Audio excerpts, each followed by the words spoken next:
It's Chelsea away, everyone, and it's a chance, as the last few weeks have been, admittedly, but it's a chance for Arsenal to try and gain back some momentum and actually some points in this title race. Liverpool extended their lead to 10 points with a very good win, to be fair, against Aston Villa. Tight game, but they did what they had to do, and they've been putting points on the board. City are falling away, and Arsenal need to win just to keep pace with it. I'm here with Frank. I'm here with Laurie.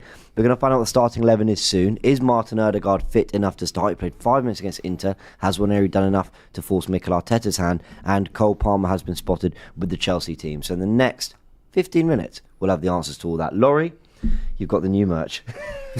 Well, some of the production team have been complimenting me, and I feel very made up about it, man. It's really nice merch. It's really nice. Yeah. Do you think they've got everything ready to go, and then when that next defeat comes in, they go... Yeah.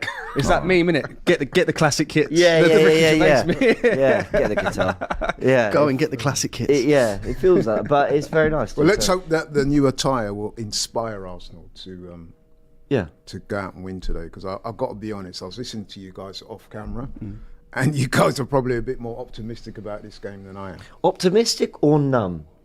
That's a very good point. You lose enough games, you get to a point where you're just like... But listen, because I actually thought your introduction was quite... I was listening to it, I was thinking, it's quite upbeat, because I've been speaking online and in person to a few Arsenal fans, and they seem to be of the view that this game is, to avert a crisis. Well, cup finals are cup finals, right? But when that gets thrown around, I think what we're basically saying is lose, and potentially what we're going for is done. I mean, that's kind of what we're trying to say when we define something as a cup final. This feels a little bit like, well, I'm actually quite relaxed. I don't know why. Like, maybe it's numbness, maybe it's confidence. Well, we can explore that in a bit. But something about the fact that if we lose or draw, we're 9 or 10 points behind Liverpool. It does feel like a bit of not a final to win anything, but a final to absolutely not lose the title today. I think I understand what you mean, because obviously normally I think it would be a case of, it's what's this, game week 11? Game week 11 now? Game week 10? Well, whatever it is. 12. Yeah. Game week 12. There you go. I think normally this would be way too early to, be in it's 11. Game week 11. All right, cool. I was right first time. I think this would normally be that, like, sort of way too early to be sort of talking about cup finals and stuff like that. But given the form that we're in and the run that we've been on, I can kind of understand where people were coming from in that sense. Obviously, in terms of the game itself, I genuinely, for the first time, don't really know how to feel about it, because normally over the last, 4 or 5 years, we're going into a game against Chelsea, and I feel a lot more confident than I would against, the other big 6 teams. But it's a situation where obviously we're not in fantastic form. And Chelsea, I really don't know what Chelsea team to expect, because under Maresca, obviously they've been a lot better than they have been over the past 2 or 3 years. But at the same time, they have shown glimpses of being that same Chelsea side that's really been struggling in recent years. So I really, really don't know how this game's going to play out, and I really do think it depends on the lineups that we see today. Well, let's explore what these lineups could be, what Arsenal could do for this game. We'll go into more detail about how the game could look and everything, perhaps a little bit after the 11, but of course we will be live before kickoff, so make sure you join us here on AFTV for the watch along. Laurie, Ødegaard only got 5 minutes against Inter Milan, but with the very limited knowledge we have as clearly not physios and also people to be in and around the Arsenal setup, I mean, would you, with what you know, give him the start anyway and just throw him without any shadow of a doubt? Yeah. In fact, I'd go as far as to say I was pretty disappointed in Arteta that he never gave him more minutes against Milan. I didn't see the point of, if you're either going to bring him on or not, to bring him on with like 4 or 5 minutes to go, I just thought that was... I don't think it was his plan to bring him on, though, because obviously he did bring on Ethan Waneri in place of him, and only brought on Ødegaard because of the injury to Kai Havertz when he had the busted head and stuff like that. In terms of my point is, he should have had about 15 minutes in that game with a view to preparing him for this game. Well, for what it's worth, Hand of Ozil, very, very reliable when it comes to Arsenal information, as is Team News and Ticks, have both said that Ødegaard does start for Arsenal. Yeah, I thought he would. Listen, we have missed this guy. We're all big fans of Ødegaard, and so we all recognise what a loss he's been. And I would say, well, how many weeks has he been out now? Is it 12 games he's missed? Something like that. He missed. So he missed the Brighton. Brighton, he came off injured, right? Yep. It's the last time we saw him. That's the end of August. So we're basically talking 2 and a bit. No, he got injured in the international break, right? Yeah, but his last football for Arsenal. Yeah, right. Yeah. Okay, so The first few weeks, we were able to accommodate the loss, as it were. But week on week, I think it's fair to say we missed him more and more and more. And as the goals have dried up, we've all realised just how pivotal, how instrumental he is to this team. Not just in attack as well. I'm talking about leading the press. I'm talking about the leadership. Because whilst I'm a massive fan of Saka, we all are, I don't think he's a leader in that way. So I think he's been missed in many ways. And to have him back, even if he's not, say he's just 90% fit, put him in. I think needs must. The rest of the 11, supposedly coming from Team News and Ticks, is that Raya is the goalkeeper. Of course, we expect that with White, Saliba, Gabriel and Timber in the back four. Ødegaard, Partey and Rice is going to be the midfield three. So Rice as well was a doubt for this game, but he is apparently starting with Saka, Havertz and Martinelli. Dare I say, that's our best 11. A lot of people would absolutely argue that is our best 11. I would absolutely agree. I think where the debate comes in, obviously, maybe down that left-hand side, some people would prefer Calafiori, some people would prefer Yuri and Timber, but I'm with you, Jay. And long-term, does Mourinho discover some kind of form? Listen, possibly, but Partey's been our best midfielder. That's not. I mean, Rice hasn't really been at it. So I'm just saying he's someone we expected would knock on the door of the first 11 at some point. But at the moment, I can't see a better 11 Arsenal can put out, actually. No, absolutely not. I think, obviously, the long-term plan, like you said, would be to have Mourinho in that team, maybe dropping Partey. But obviously, given the form that Thomas Partey's in, he's been one of our standout performers in the last few weeks, I would say, personally. But I think the long-term plan would be to have Thomas Partey out of that team, bring Declan Rice into that more holding position, and then have Mikel Merino in the team. But absolutely, it's not been Mikel's fault. He obviously got that injury, as soon as he came into the club, essentially, and then obviously in the last few weeks, I think he's looked pretty good. He got that goal against Liverpool, of course, but in terms of how they performed this season, I think this is absolutely our best 11 so far. You agree with that? Yeah, I would agree with that. Yeah, I mean, obviously there's form to take into account as well, because there's been a few Arsenal players, which Martinelli is definitely one. Mm-hmm. Even Havertz is one. Yeah. They've not been in their best form recently. But then, as we know, form is temporary, class is permanent, so we're hoping that they can recover their form starting today, because I can't really understate it. We need to get a result in this game. We simply cannot afford to lose. We can't. There is an argument, though. It's interesting because I had a conversation with my brother Robbie on the way into the studio today. Obviously, he's going to the game, and whenever we have this conversation, that would you take a draw? He always shouts at me and says, but noticeably today he was like, we've been pretty ordinary recently. Chelsea's a difficult place to go. They're playing well. So if we go there and we do get a draw, as long as we play well and score a couple of goals, it wouldn't be the worst result in the world. And I'm kind of with him on that. You know what I mean? I don't want a draw, but I desperately do not want us to lose. I'll tell you why I'm not sure about that, because I think Arsenal need, and I know we have had a tough run of games and we've had the odd injury to sort of deal with through that time, but I think Arsenal need, and I wanted this against Liverpool, and I think we kind of got it for 45 minutes, but we need a bit of a statement performance, a little bit of a reminder. The one thing, if there's one antidote to Liverpool being 7 points ahead of us, good effort there. Newcastle 1-0 down at Forest, keeping an eye on that, as well as the Spurs score. They were 2-0 down at half-time at home to Ipswich. But anyway, back to it. If there's one antidote to being behind Liverpool, there's one thing Arsenal could bring to this conversation, despite being 7 points behind them, that's if we win. It's that you do it by going, but we just went to Chelsea, we played brilliantly, we've had a horrible run, our players are back, the chase is on. I almost think that's the position we need to find ourselves in at the end of today. I think to sort of be 10 points behind and going, well, look, but we have got a lot of games out of the way, and you know what, it was a valiant effort, and draw's okay. It's not.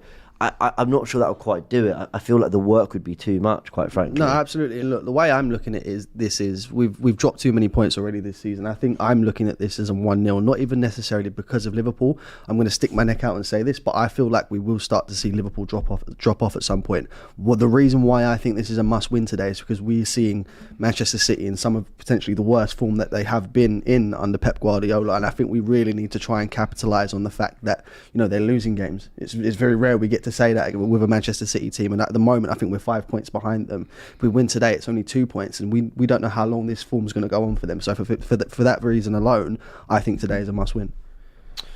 Yeah, it definitely feels like that to me. Well, all games are, let's be honest, all games are must-win, especially if you're Arsenal, you're aspiring to win things, and all games are essentially must-win. But in the real world, we know you're not going to win all your games. And there are going to be games where you're away from home, circumstances might dictate against you getting the win. So as long as you don't lose, at least you can then say, well, we've gone to one of the more difficult grounds in the Premier League and we did not get beat. But is Stamford Bridge one of those grounds now? You know, it's not been the fortress I think it once always was. will be, and they're obviously a team that have been much improved this year. Yeah, I think so. I know our record there is fantastic, but I think ultimately, you know, Stamford Bridge, in most seasons, even with the way they've been, is somewhere that, despite our great record, we didn't beat them there last year. Yeah, it's somewhere you go, okay, you know what, like, take a ball. Let's not disrespect Chelsea too much, as fun as it is to do. Like, there is somewhere that is, you know, it's difficult to go and play your football and come back with something, but it's like I said, Newcastle fell flat. We dropped from a leading position against Liverpool. We all praised the valiant effort against City, but ultimately we didn't come out with the 3 points.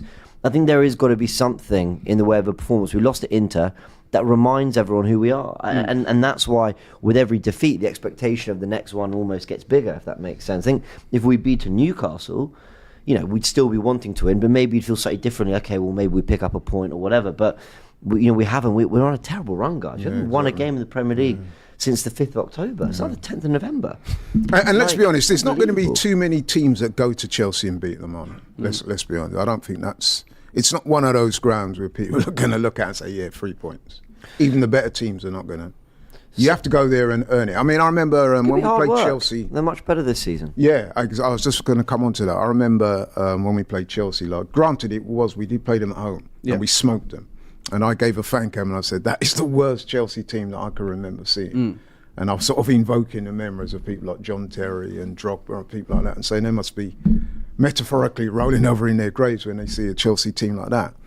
That being said, they did pick up towards the end of last season under Pochettino, and I'm going to say that Maresca, since he's come in, there's been a noticeable improvement. So, you know, they're a different proposition this season. There's a comment here. Ollie Blake sums it up really well. He says, the losses mean we need wins in games we would normally take a draw. And I think that's a really good way to put it. That is a fair point. That is a fair point. But as I said, reality and hypothetical is two completely different things. So let's talk about the 11 and the players that are going to benefit from the return of Martin Ødegaard, as Newcastle have just equalised against Forest. Who scored the goal? Was it Isak? It was that man Isak. FPL. Another 5 there we go. Transfer fee. Yeah, top player. Great goal he scored against us last week. No, look, the 11. Ødegaard, Rice, Partey. First time we're being able to field that since Brighton at home, which was at the end of August. All those players have moved around quite a bit. Rice just had an injury. Ødegaard's been out for a while. Partey's played some time at right back. So we're going to need them to recalibrate quite quickly as a midfield three. Yeah, but they know each other's games. I think there was a doubt coming into this game, Declan Rice with a toe so-called injury. broken toe. But we did talk about it on the preview show, myself, Turkish and Cecil. We were saying that players have played in the past through broken toes. They get an injection, it numbs it, and they should be all right to play. So it's good to see that he's playing. Having said that, there has been a little bit of... Well, let's have it right. Some people have said that Declan Rice has not been in his best form this season. Now, is that because he was so good last season? We're expecting those standards to be high every single game, in which case that's a little unfair. Or has he generally dropped his level a little bit this season? It's probably somewhere between the two. But I would imagine a game like this, it's a big game, and he will be aware of that. Former Chelsea player himself, so yeah, I'm glad he's playing. So let's see what VAR are up to now. They're saying that Possible this is a handball In the build-up. Isak's goal, but that looks like a handball from the Forest player. I think they've given it. They have. Yeah, he's given it. He has given it. He's given the goal. Yeah. Oh, was he not? Isak doesn't look happy.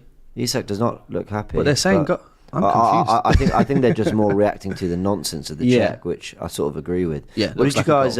Sorry, complete detour just for a quick set. What did you guys make of some of the penalty shouts at Liverpool yesterday? The penalty shouts. So there was the pull on Pau Torres. Yep.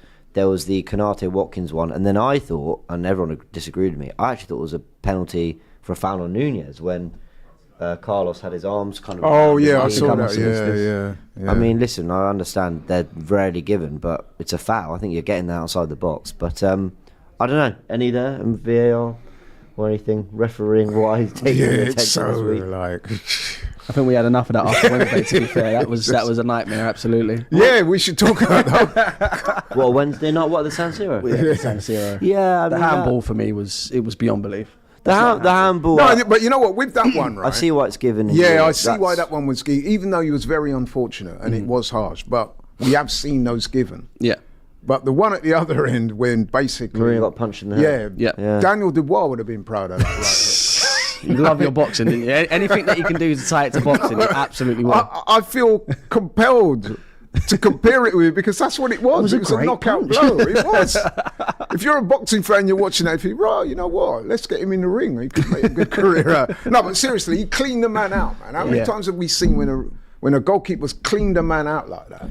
Then you're so right. Football doesn't, for whatever reason, really punish those things. No. It's like a goalkeeper can just come charging out with his fists in the air. If he doesn't claim him, it's just like a collision. I think it's outrageous. But and anyway. You know what? You could look at it two ways. But if Mourinho stays down and does act like for a while, right? Maybe that penalty is given. But let's hope we don't have to talk about refs today. The 11 has been confirmed by Arsenal themselves on their account, with Raya in goal, White, Saliba, Gabriel and Timber in the back four, Rice, Partey and Ødegaard, the midfield that started the run-in and I think went undefeated in the run-in last season, has returned. I'm actually pretty sure that's an undefeated midfield three since they've played together, dare I say? It might be. I don't think they've... We'll have to take a look. I'm pretty sure they've never lost when playing together, but I need to check that. Saka, Martinelli out on the wings with Havertz up front. On the bench, Neto, Kivior, Zinchenko, Luis Skelly, Marino, Jorginho, Waneri, Trossard and Jesus. Of course, no Raheem Sterling because he can't... he's... Yeah, because of the loan deal. He can't play against his parent club. He probably wouldn't have played anyway, let's be honest. Well, that's true. The player I think benefits massively from Ødegaard's return here is Kai Havertz as well. Yeah, absolutely. Arteta's done so much moving around to Kai Havertz's role and giving him more responsibilities in the absence of Ødegaard. I think it's taken away from him being a real threat up front. And I don't know why Arteta's done it. I think Trossard could have tried, or we could have tried to use Trossard more in Ødegaard's role, but instead we tweaked it and had him playing a slightly different one. You had Waneri there. And I don't know, I mean, roll the dice with Zinchenko, but please don't move your striker and your main goal threat away from the centre-forward position. I think when he's at his best, Havertz, when he is in the walls, even when it is with the I was going to ask you that, because I know you're a man, you're very down on your tactics and stuff like that. What was the end game of this, playing Havertz seemingly as a kind of false nine, or having two false nines up top? Yeah. I don't get it. What was he looking to achieve? Because whatever he was, he didn't work. I think what he was looking to achieve, and this is a bit of a shit answer, apologies, but I think he was just trying to look at the best combination of players to execute his tactics and build up and everything. And I think one thing Pat's just walked in front of the camera, bless it. How you doing, bro? Baz in the building, he'll be joining us for the watch along. Sorry, I just noticed that. Back to it. Talk about making an entrance. So, where the hell was I? Yeah, I was just trying to get somebody with the tactical acumen that you've got to make me understand why playing without a striker. Thank you. You know what it is? Because I can't make no sense of it. I think Arteta, we always talk about what players do on the ball so much. We talk about when we're analysing how good players are. It's often the on the ball stuff, or it's maybe defensive work, but we don't often talk about positioning and being where the manager wants you to be to keep the whole system not working. And the one thing about Kai Havertz, I noticed especially in the Liverpool game, the amount of times he was receiving between the lines and combining with Saka, I thought, you've helped. I know the pass was made by a Partey or a Rice or someone, but there's got to be someone there to receive. You've got to find the space in between the fullback, the centre-back, the midfielder that's dropping in as well to cover, to receive in those pockets would be really dangerous. I think Havertz's positioning is top. I think he knows exactly where to place himself to receive those balls and sort of keep things moving for Arsenal. The problem is, once he gets it and he leaves it out to Saka, he's then got so much work to get back into the box. And I just think it's such a waste. And now Ødegaard's back, I'm hoping we can just encourage Havertz just to stay on. And against Inter, he did try in the first half, because obviously second half he went to midfield. But I think in the first half he did try to kind of change the dynamics and have Havertz sort of closer to the defenders. But ultimately, I think we've just messed around with his position a little bit too much. That's not to excuse. To me, it seemed like a classic case of a manager overthinking And if you notice, not just Arteta, a lot of managers, when they're under a bit of pressure and the goals are not coming in, they will try and tinker with certain formations, and they try and be creative and so-called innovative when the situation just needs you to just believe in what you do. Yeah, you know what I mean? I totally agree. Let's go through the Chelsea 11. Sanchez in goal, Gusto, Fofana, Colwill and Cucurella. So no Reece James. He's on the bench. Fofana and Colwill start together, so no Tosin Adarabioyo either. Midfield of Lavia and Caicedo. I have to say, I love watching Lavia. What a player. Madueke, Caicedo's Palmer. not bad either. No, he's a very good player. And he's actually captaining Caicedo. Madueke, Palmer and Neto are the three behind Nicholas Jackson. On the bench, Jorgensen, Badiashile, Tosin Adarabioyo, Vega, James, Enzo, Mudryk, Felix and Nkunku. Never heard of anyone. Now, what a bench, man. I mean, I must say as well, I've been quite impressed with Neto as well, man. He looks a good player. Yeah. The Neto, Chelsea Neto. Yeah. Some of us maybe might have wanted him at the club, but anyway, let's not talk about that. So, I mean, what they're going to do is probably invert one of Gusto and Cucurella. So they're going to repack out the midfield. Lavia and Caicedo can be really dominant, not just physically, but on the ball. Technically, they are top midfielders. Like, really, really good. So the press has to be on point. And then what we're likely going to see is Palmer. This is where the dynamics come in, which is interesting. So if Cucurella inverts, Palmer's probably going to drift nearer to the right side of the pitch.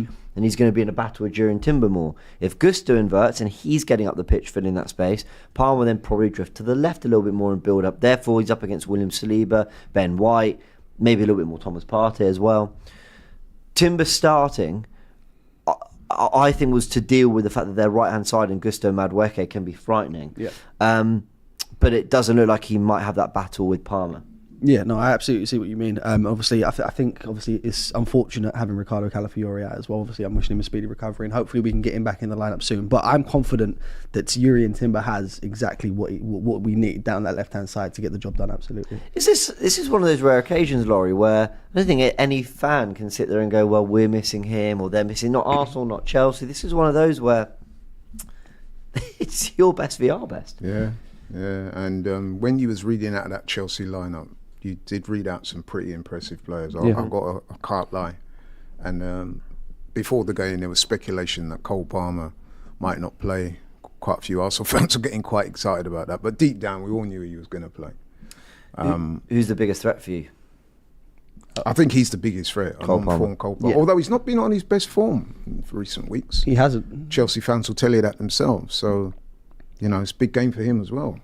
I think Jackson goes under the radar in these games for his work rate. I think his movement's top. I think he can run the channels and be a real outlet for Chelsea. Palmer, of course, is their best player. I think I've mentioned Lavia and Caicedo stopping them is going to be difficult.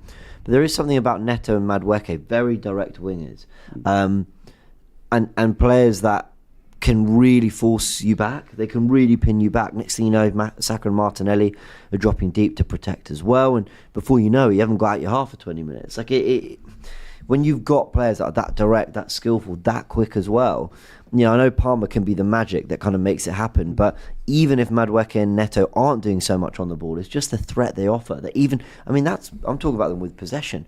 If we try attack, you're always kind of worrying about what they do the other way. Look at Liverpool.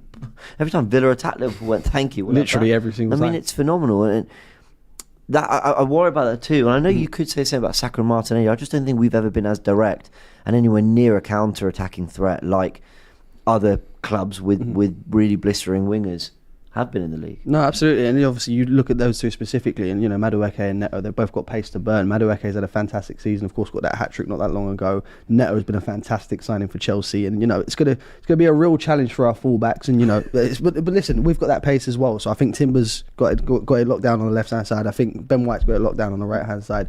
I'm not too concerned necessarily about those two. The danger man for me, I genuinely believe, and I will probably have to agree with you, is Nicholas Jackson, because I feel like he, like you said, he kind of goes under the radar a bit in the sense that Darwin Núñez also does. Sometimes he can produce these moments of magic, but at the same time, you wouldn't put it past him to miss from 3 yards from an open goal. So I think he's the one we need to be careful of. But again, I think Saliba and Gabriel are going to do good enough there. Absolutely. Yep. Still 1-1 between Forest and Newcastle. Keep an eye on the other scores in just a second. I love this from Rain. He says, why is our goalkeeper playing on the wing for Chelsea? Very good. Talking about the tactics for this game, I'm quite intrigued as to how the possession's going to work out, because like ourselves, Chelsea are quite a possession-based team, and they do invert the fullbacks and stuff, and they do look to create overloads and stuff like that. But I think Arsenal today are probably going to have to deploy a more counter-attacking style, because I do see Chelsea having a bit more of the ball today. So I would think that too, but part of me does think that, like, Arteta, again, I keep using the word flexing. I do think part of him will want to go, let's go there, get on the ball, play, force them back, and remind them that we're 2-3 years ahead of our project than them. You know, I think there's a little part of him that would want to do that. I know they've got very good players. I know it's at the Bridge.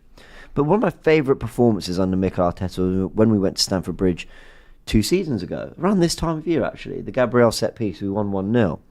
And we just were sensational on the ball. They couldn't get near us. This is a Graham Potter team that would have wanted possession, still had some very expensive, very good players. And we just took control of the affair. And then when we scored around the 60th, 70th minute, I remember thinking, well, we're probably going to drop deep to protect this. We didn't. We just kept the ball moving the whole time. And I just wonder whether there's going to be a part of Arteta that's thinking, let's remind them who we are, what we can do. Yeah, absolutely. But I personally believe that we will opt for that, you know, kind of not necessarily sit back, you know, soak up the pressure a little bit and then opt for the counter attacks in this game. Absolutely, because obviously, like you said, they're going to have a lot of possession. They're going to be wanting to go down those wings with Madueke and Neto. But I think our best, you know, game plan today would be to sit back, soak up the pressure, and then we can hit them back on the counter attack and score from there. Oh, and Isak's just missed a great chance to put Newcastle 2-1 up. It was a fantastic counter-attack. Anthony Gordon and Joe Willock involved. If you're all wondering why we're so interested in Forest, we're actually playing them next and they're third. So let's pay, you know, some respect. Quite frankly, they're in more of a title race right now than we are. But Newcastle, making them work hard for it. It's a good game. 68 minutes played there. We know Tottenham were losing, so let's have a little look. They are still losing. They are still losing, yeah, as Ipswich. things stand. United are 2-0 up at home to Leicester, and Ipswich are 2-0 up. Goals from Delap and Smodic. Hope I pronounced that correctly. Let's go through your super chats as well. Go on. No, sorry, I was just going to say on that tactical we was just talking about, I will be very intrigued to see how that plays out. Yeah. Because I just think that Chelsea, being at home, the onus will be on them to force the attack upon us. And I think that we will, because we have been, let's be honest, we've not been on our best form. There has been quite a lot of pragmatism in recent performances, and I think we might see that again. Certainly in the first half. Maybe in the second half it might open up a bit more. But I think that Chelsea will probably enjoy the majority of the possession. We'll be looking to hit them on the counter, which is where someone like Gabriel Martinelli will be important today, because he's got that explosive pace that can rip them apart. I mean, he done so a couple of years ago, that famous goal on the counter. Martinelli beat about 3 men. Sat Kante down. Yeah, so... Let's go through some comments and super chats. Riser85 has quoted me saying 2 years ahead our project, and then he says project title this guy's claiming now. I mean, you lot are just it's very simple, and I actually think the expectation would be there from Chelsea fans, which is if we didn't beat them, I'm sure they'd say, lol, you guys have, you know, for years had Arteta spent all this money. The expectation, I'm just saying what the standard should be for Arsenal. I think that Mikel Arteta will be thinking, or could be thinking, let's get on the ball and play, because we have for years been building on what we're trying to do. They're only a few months into something new with the manager, which, by the way, has started really promisingly. I think Maresca's doing a good job. We've listed what great players they have, what great players have there. But what is Mikel Arteta meant to go into this not backing himself, not backing his team, not backing his players and his approach, the approach that ultimately has got him this far? So, yeah, I mean, you can all sort of do your banter in the comments, but I think that's all pretty much common sense. Ali says, big up guys, let's all laugh at Spurs, but we have to win today. Absolutely, we won't be laughing for long. There's no point laughing if we don't win today as well. If we don't do our part here. Apologies, I'm just having a tech issue. Here we go. Joey says, no excuses for Arteta, now got our team back. Absolutely, Joey, no excuses, but let me also just say that, you know, Arteta doesn't make excuses. There's this thing which is kind of like, you know, all these excuses for Arsenal, this one. You know, I remember I remember the build-up to Arsenal-Liverpool when we didn't have Saliba and there were some injury worries, and all the pundits were saying, well, no excuses, I still expect this, I still expect that. And it's like, okay, so do we. Like, I predicted a win, I wanted a win, I was disappointed we didn't. Mikel Arteta himself, like, spoke in that way. I find it, you know, all this no excuse, we know, we agree. I don't really know what, you know, I don't know why that's kind of been projected onto us loads. You know, and all this, it just makes me laugh, all this, you know, even with 10 men, you should have beaten Brighton, you should have beaten Bournemouth. I totally agree. You know, with 11 men, City just lost to both. Yep. Like, you know, it's just like, I don't know. The conversation's also ramped up with Arsenal. It's like, we agree. You know, we're not doing very well. We need to do better. We could be going here saying, well, we're not in great form, so a draw, you know, play for a point. But we're expecting our team to go and play. And I agree. The 11 is now potentially our best 11. Absolutely. So there's a pressure there. So Joe, I agree, no excuses. But nobody will be feeling sorry Arteta's for not Arsenal making anyway, them. So. Mohammed says, he just put a smile on that's his a face. great Thank you, Mohammed. goal. And it's a goal for Newcastle there, 2-1 up. Is that Joe Linton, yeah? The camera's on Joe Joelinton goal. Linton, so I assume he scored it. What a goal. Mohammed, thank you for your smiley face. Appreciate it. Hawk, Falcon, Birdman, okay? Says, that's our strongest starting 11. I totally agree. Incognito254 says, that's a strong squad. Drew Skibb says, let's keep a clean sheet, not feeling these conceding predictions. Yeah, I'm just being realistic. I think we've been conceding a lot of goals recently, and Chelsea have firepower. But if, you know, I think if we win, I think we'll concede. But let's see. Right, so this is the counter-attack. Is that Tonali on the ball? It is. He's come on. So Tonali gets the ball, gives it to Isak, and the ball goes wide to Joe Linton. You know it's a great strike when they're showing you from the original angle. And he, onto his left foot. Yeah, a great finish. Nice hit. Nice hit from Joe Linton. He's not known for his finishing, by the way. So You say that, but he was a striker. He was. No, but that's why they moved him into the Yeah. You know what I mean? Yeah, So good point. Laney, I think it's Laney with the super chat, says, why is there an assumption Liverpool fall off? They have a spine that's won it all, and it's clear Slot is a very intelligent tactical manager. I think that comes from what I said earlier about I did say that obviously they're on a fantastic run, and you know Arne Slot's done a fantastic job there since he's come in and sort of picking up from where Jurgen Klopp left off in a way. But you know, I think all good things come to an end at some point, and I think it's only a matter of time before this Liverpool team does fall off a little bit. yeah, well, there's nothing wrong in what you said, because don't forget we were on a fantastic run. I was praising them. No, I'm saying that's we what I'm were saying. on Yeah, that that's in what I'm saying, 2024. We were on a massive run, and that come to an end. Of course. And recently, you know, we've had our problems. So listen, it's inevitable that at some point Liverpool will experience a downturn in form, whether that's necessitated by injuries or whatever. It could be the schedule. Some people have said that some of their fixtures are not being the most difficult. So listen, they will experience a downturn in form. It's whether the likes of us, and I'm speaking specifically of us now, can pick up our form in order to exploit that downturn if and when it does happen. But also, what should we do? Just pack up and leave them? You know, why is there an assumption they'll fall off? Well, I don't. Because history dictates that. That's what happens in football. But also, you know, good teams go through bad form at some point. But also, because I want there to be. Like, that's why as well. Because I want there to be. I need there to be. Like, if Arsenal are to do anything in the Premier League this season, I need Liverpool to fall off at some point. It's not just an assumption it will happen. Teams go through good patches. Find any Man City team that won the title over the last, was it four in a row they've done? 4 in a row. Right? Yep. You will find a bad patch in every single season of those 4 they've won in a row. It's just not, we need to, like you said, be ready when they do. They might not. If they don't, it'll be one of the most incredible runs and points tally the Premier League will have ever seen. I forget, they have already lost the game, you know. It's not like they're the Invincibles. Forest beat them at their own place. I like Arne Slot, by the way. I think he's fantastic. A real class act. I really like him. I think what he's done to basically add no players to this squad and tweak Liverpool tactically to a point where they look so much more defensively resolute than last year. I think Liverpool look more ready for a title this season tactically than they did last season. Yeah, and I'll tell you why that is, because he's added an element of pragmatism to the team. Remember, under Klopp, as good as they were, they're a bit all or nothing at times. Yeah. I mean, I always confidently, I remember we did a predictions video on AFTV. It was around halfway, and it was like, right, well, your new predictions. And I originally had Arsenal first, but I moved us down to second. And some people said, well, what about Liverpool? Because I think we were 5 points behind them at the time. And I was so confident. I was like, no, we'll finish above them. That's how I felt a year ago. And we did. And quite confident. I mean, the swing was massive. From 5 points behind to in the second half of the season. I think we finished, 4, 5, 6 ahead of them, something like that. So I was utterly confident about that. Not this season. This season, I think Liverpool look so much more control. They can score in different ways. What they're doing with their defence is fantastic. But to your super chat, Lanny, why is there an assumption they'll fall off? It's just it's football, historical fact. And it's also, like I said, I kind of hope it happens. Lanny then comes in with a comment saying Arsenal fans have more chest than Liverpool fans.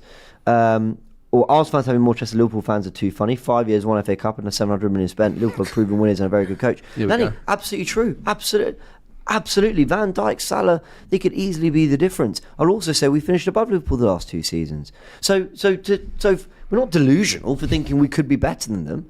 That first 45 at the Emirates, Spurs have got one back. Bentancur. That first 45 at the Emirates, I thought we made Liverpool look very average, but long season, and Liverpool are setting the pace. And I actually think whatever happens at the end of today, win, lose or draw, I don't really think we should be talking about the title race really until we can actually claw it back a little bit, because they've been setting the pace.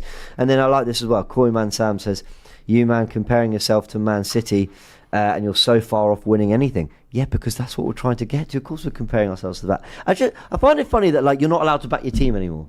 You're not allowed to even somewhat calmly say, look, we're playing badly, but I still think we're good. You're just not allowed to say it anymore. It's just crazy. We have to hate. I think as well, to respond to some of those people that send in those comments, there are 27 games to go. Let me repeat that, 27. You know how long that is?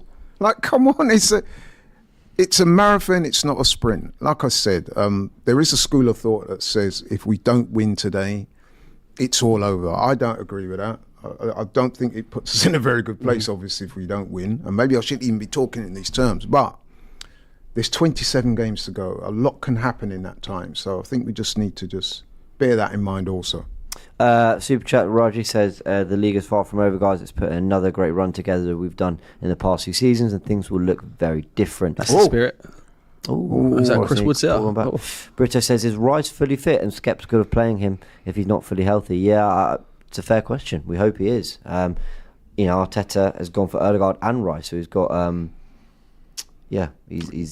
he's rolling the dice a little bit. Absolutely. Well, he allegedly had a broken toe. Whether that's been confirmed or not, I don't know. But what I would say is, and I've spoken to people who have played the game at a quite a high level, and they've said that it's quite regular that players can play through broken toe through the use of injections, which I'm assuming is what he's had. Of course. Not just on top of that as well, obviously, I think what people were worried about is the fact that people, Mikel might be playing him through an injury. And I think what people would compare it to in that sense is when we used to play Bukayo Saka when he wasn't fully fit. I think the difference here is we have so many midfield options that we can put in there. So I don't believe that the medical staff, A, would have allowed him, and B, I don't think Arteta would have allowed himself to start Declan Rice if he didn't feel he was ready. So I don't think there's much in that for me. All right, let's wrap things up there, people. The Premier League scores as things stand. We know... Oh, hold on. Let me refresh. Apologies, guys. Thanks for your patience. Newcastle 2-1 up here at Forest. United are 2-0 up at home to Leicester. And Ipswich are 2-1 up, entering the last 15 minutes plus stoppage time against Tottenham. Bentancur did just pull one back for Spurs. The Arsenal 11, a reminder, it is probably, potentially, our best 11. David Raya starts in goal with White, Saliba, Gabriel and Timber at left back. Rice, Partey, Ødegaard. The midfield is restored for the first time since game week 3 in the Premier League, with Saka, Martinelli and Havertz back up front. Chelsea 11, let me get it back in front of me. It's Sanchez in goal with Gusto, Fofana, Colwell, Cucurella, the back four. Reece James drops to the bench. Tosin Adebayo also on the bench. Lavia, Caicedo partnered together in midfield with Madueke, Palmer and Neto behind Nicholas Jackson. But Mudryk, Felix and Kunku, Enzo, James, lots of players that cost a lot of money that can make a big difference. Quick question. Chelsea too. Who do you think's got the stronger bench? Bench-wise? Yeah. It's got to be Chelsea. I think we've obviously... I don't want to take anything away from our youth team players that we've got on the bench, but, they've got, established names on their bench. We've got established names as well, I get that, but, I think Chelsea's got the stronger bench. But if you're looking at the starting 11, I think, without doubt, it's absolutely defenders us. I give to them. I mean, Adebayo, Reece James and Vega. We've got Kvyat, Zinchenko, Lewis Skelly. Midfield-wise, we can bring on Mourinho, Jorginho, Neri. Who've they got? Enzo, Mudryk, João Felix is the 10. I mean, I don't know. I prefer ours, if I'm honest. And then Trossard, Jesus. I mean, they've got Nkunku and João Felix. Who's got a stronger bench? I think theirs can have maybe overall a bigger kind of impact, or have sort of more like. They're also just in better form, aren't they? I think. Whereas, at the moment, the idea of bringing on Jesus doesn't, but Jesus got 1 goal in 25. Jesus a year or two ago, was, they've been an incredible player to have, on the bench. So it's a good question. All right, guys, we're going to leave it there. Thank you for your comments, super chats. We'll be live 15 minutes before kickoff, I believe. But do keep an eye on AFTV. Make sure you subscribe. Make sure you hit the notification bell so you do know when we go live. Baz will be joining us as well, and we'll be reacting to every kick of the ball right here on AFTV. Big thanks to Laurie. Big thanks to Frank. And we'll be back very shortly.